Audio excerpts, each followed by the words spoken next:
Lettori del Messaggero Veneto, buongiorno, è venuto a trovarci in redazione una bandiera del basket udinese e friulano, Lorenzo Bettarini. Non è un caso perché insomma, lunedì incomincia una serie particolare, friulanissima, che più di così non si può. Sì.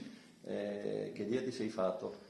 Ma mi sono fatto un'idea che chiaramente Udine, anche con l'ultimo innesto, ha chiaramente dichiarato, qualora ce ne fosse stato ulteriormente bisogno, che le intenzioni sono quelle di arrivare al piano superiore nel minor tempo possibile.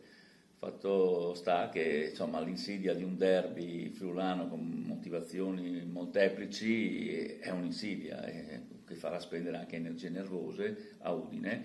Deve cercare di tenere la partita quanto più possibile sul piano tecnico, dove chiaramente il suo roster è sulla carta superiore, sul piano fisico, dove è, visto anche l'innesto di Terry, superiore, e tirar fuori anche lo stesso, almeno lo stesso pride che ci metterà Cividale. Ecco, Cividale forse è stata la rivelazione del campionato, perché pochi gli avrebbero dato.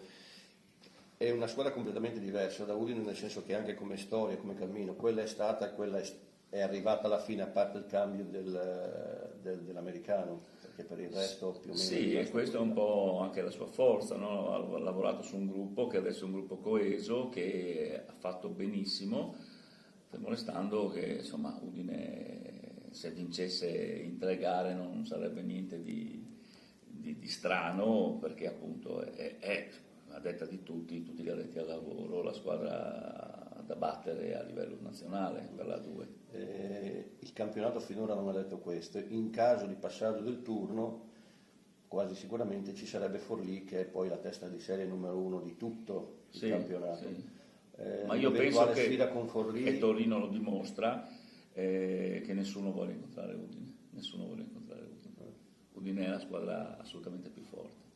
E se adesso come ha dimostrato nelle ultime partite, giocando benissimo in attacco e magari riesce a registrare un po' di più, riprendere quei valori difensivi che all'inizio del campionato. Manca, no? Però insomma, secondo me non puoi pretendere che se giochi a 100 punti poi di subirne 60.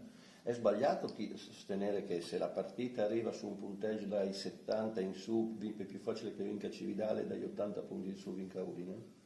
Ma sai, queste sono cose che va bene nel pre-partita per confrontarsi, per chi lo sa.